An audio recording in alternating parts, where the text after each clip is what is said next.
ഞാറ്റുവേല ചന്തയും കർഷക സഭകളും പരിപാടിയുടെ സംസ്ഥാനതല ഉദ്ഘാടന ചടങ്ങുകൾ നടക്കുകയാണ്. കൃഷി വകുപ്പ് മന്ത്രി പി പ്രസാദ് സംസാരിക്കുന്നു. അനൗദ്യോഗിക യോഗമായിരുന്നു.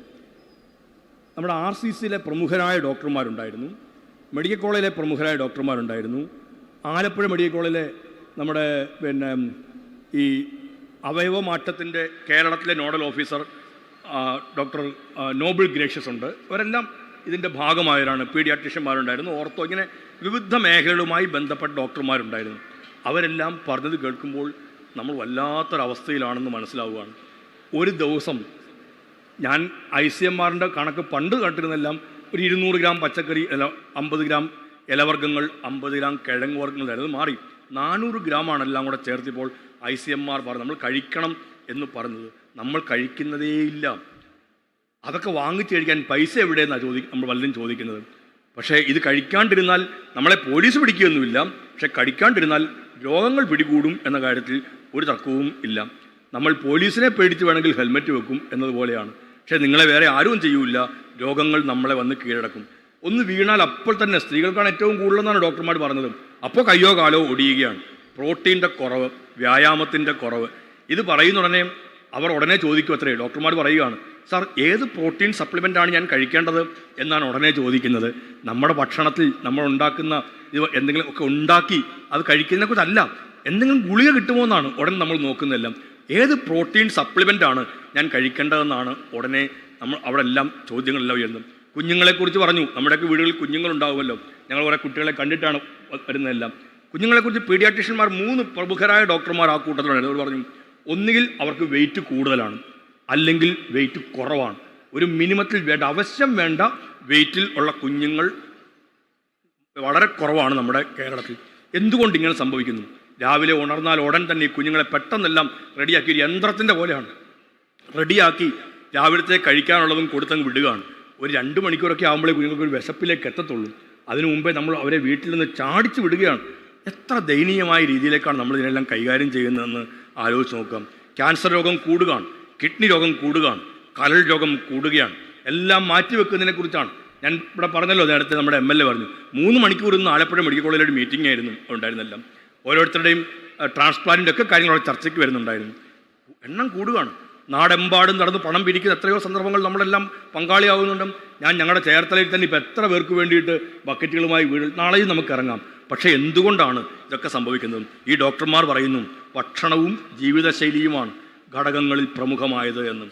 ആ ഭക്ഷണത്തിൻ്റെ കാര്യത്തിൽ നമുക്കൊരു ഗൗരവം കാണിക്കണ്ടേ? ഞാൻ അവസാനിപ്പിക്കുന്നു. നമ്മൾ ഒരു കാര്യത്തിൽ നല്ലവണ്ണം പണം മുടക്കുന്നവരാണ്, അത് ബാഹ്യ സൗന്ദര്യത്തിനാണ്. ഒരു തർക്കവും വേണ്ട. ഈ സൗന്ദര്യത്തിനെല്ലാം വേണ്ടി എന്തെല്ലാം കാര്യങ്ങൾ നമ്മൾ ചെയ്യും. എത്ര നേരം കണ്ണാടിക്ക് മുമ്പിൽ എല്ലാവരും പോയി നിൽക്കുന്നുണ്ട്.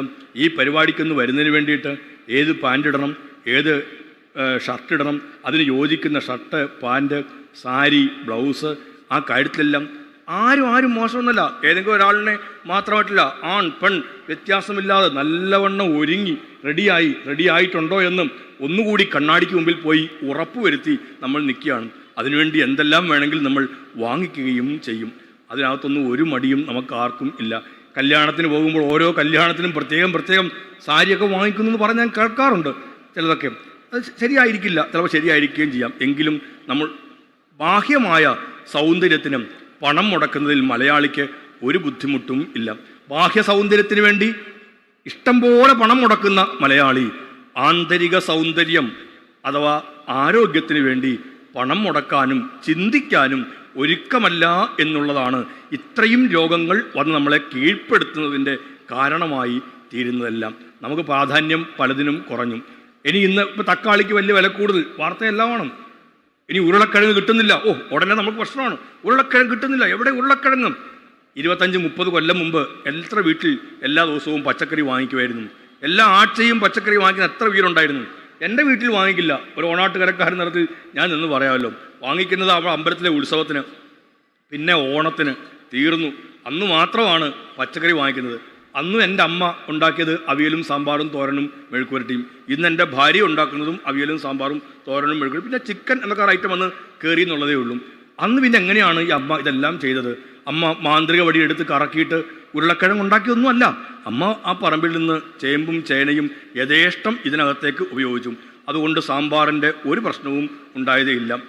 ഉരുളക്കിഴങ്ങില്ലാത്തതിൻ്റെ പേരിൽ സാമ്പാർ തിളയ്ക്കാതിരുന്നില്ല. ഞങ്ങളാരും കഴിക്കാതെയും ഇരുന്നില്ല. തക്കാളി എവിടെ എന്ന് ചോദിച്ചിട്ട് എൻ്റെ അമ്മ അച്ഛനോട് പിണങ്ങിയില്ല. എൻ്റെ വീട്ടിൽ അന്നും ഈ കറികളെല്ലാം ഉണ്ടായിരുന്നു. ഇന്ന് എല്ലാം വാങ്ങിച്ചാൽ മതി എന്ന് പറഞ്ഞ് മണ്ണ് വെറുതെ ഇട്ടിട്ട് നമ്മൾ നീങ്ങി. അപ്പോൾ നമ്മുടെ അടുക്കളകൾക്കും വലിയ പ്രാധാന്യമില്ല. പുതിയ പ്ലാനൊക്കെ നോക്കൂ, അടുക്കളകൾ എല്ലായിടത്തും ചെറുതായി വന്നുകൊണ്ടേയിരിക്കുകയാണ്. അടുക്കള രണ്ടായി, ചെറുതായി, അത്രമേൽ നമ്മൾ ചെറുതായി. അടുക്കള ചെറുതായപ്പോഴേക്കും ആശുപത്രികൾ വലുതാവുക തന്നെ ചെയ്തു. അടുക്കളയിൽ പാചകങ്ങൾ കുറഞ്ഞു. വാങ്ങിക്കുക, വിളമ്പുക, കഴിക്കുക എന്നത് മാത്രമായി. വാങ്ങിച്ച് വെച്ച് വിളമ്പി കഴിക്കുന്നതിന് മുൻപുണ്ടായിരുന്നു ഉൽപ്പാദിപ്പിച്ച് പാചകം ചെയ്ത് വിളമ്പി കഴിച്ചിടത്ത് നിന്നാണ് വാങ്ങിച്ച് വെച്ച് വിളമ്പി കഴിക്കുന്നതിലേക്കും. ഇപ്പോൾ അതൊന്നുമില്ല. വാങ്ങിക്കുന്നു, വിളമ്പുന്നു, കഴിക്കുന്നു എന്നതിലേക്കും എത്തിയപ്പോൾ നാട്ടിൻപുറങ്ങളിലേക്ക് പോലും സ്വിഗ്ഗിയും പിന്നെന്താന്ന് ഇങ്ങനെ ഒരുപാട് ഐറ്റങ്ങൾ ഇങ്ങനെ പാഴ്സലുകളുമായിട്ട് ഇങ്ങനെ ബൈക്കിൽ ചെറുപ്പക്കാരിങ്ങനെ ഓടി വന്നുകൊണ്ടിരിക്കുകയാണ്. കച്ചവടങ്ങൾ പൊടിപൊടിക്കട്ടെ. ആശുപത്രിക്കാരനും അതേപോലെ ഉയർന്നു വരുന്നുണ്ട്.